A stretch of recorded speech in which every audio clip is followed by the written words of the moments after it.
gudoomiyaha xisbiga mucaaradka ee injineer Faysal Cali Waraabe iyo wafdi balaaran oo hogaaminaya maanta si balaaran loogu soo dhaweeyay magaalada Burco. Wafdiga hogaaminaya injineer Faysal Cali Waraabe ayaa laga hortagay degmada Qoyte dhanka qoyi kaga beegan magaalada Burco. mudane injineer Faysal Cali Waraabe oo maanta taageerayay kala hadlay xafiiska guud ku leeyahay magaalada Burco. ugu horeyn waxaa munaasabadaasi ka hadlay mas'uuliyiinta xisbiga u ciiday gobolka Togdheer waxaana hadaladoodii kamid ahaa waa mid kaliya ka wadani jooga waa kii kurmiye ka kurmiye joogana waa kii wadani waa isla mid isbaldadaanku waa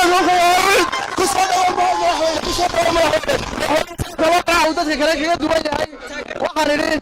hal abuurta gelin iyo wanaag himilo dheer oo fog hididiyadii loo kadiyo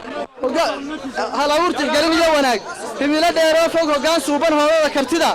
hadafka aan leexan hididiyadii loo kadiyo horumar taageere habka dawladnimo leedihiyo hiil wadaniyeedka hindisiyo farshaxankay lahayd haybad iyo luuli hoodaalihii dhowri jiray hagihii guusheenna hadda kii inaga weeri jiray hororjirow Faysal waxaa inoo yimid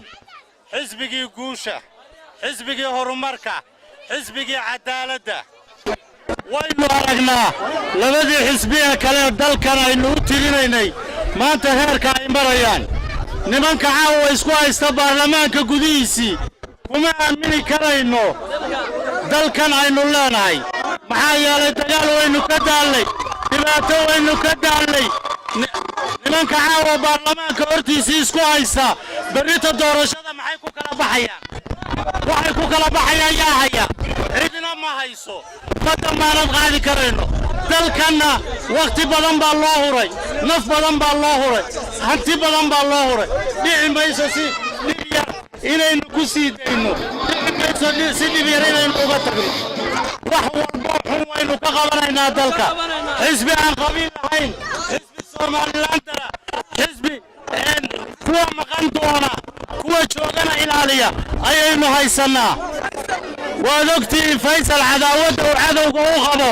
meel walba cadawgu joogo cadaawadda uu qabo waad ogtiin xisbi kale kama inaan maqal aad iyo aad u mahadsantiin waqtiga aynugu yar waxaan ku soo dhaweynayaa gudoomiyaha xisbiga gabagabadu waxaa halkaasi ka hadlay gudoomiyaha xisbiga u injineer Faysal Cali Waraabe isla markaana uga mahad celiyay soo dhaweynta balaaran ee uu kala kulmay shacabka reer Burco. waxaan jecelahay qoyskii dumarka saddex haween saddex hablood isku keliya inay dawladdu kabtaan doona insha Allah taala muddada 5 sano hore waxaan doonayaa dhaxayna ka dhigna hadda bilaash ka dhigna doona 5 dabana insha Allah ila secondary gaan deegna ma kuwa imka bilaash ka kulmiye ee daaqada leheen qaar daaqada leh meel lagu ciyaaro leh iskuul kasta weyn u yeeshaa meel lagu ciyaaro baasketka lagu ciyaaro volleyball lagu ciyaaro kubadda lagu ciyaaraan doona insha Allah taala sharciga oo horeeya ee sameeyna waxa weeye magana daba qabano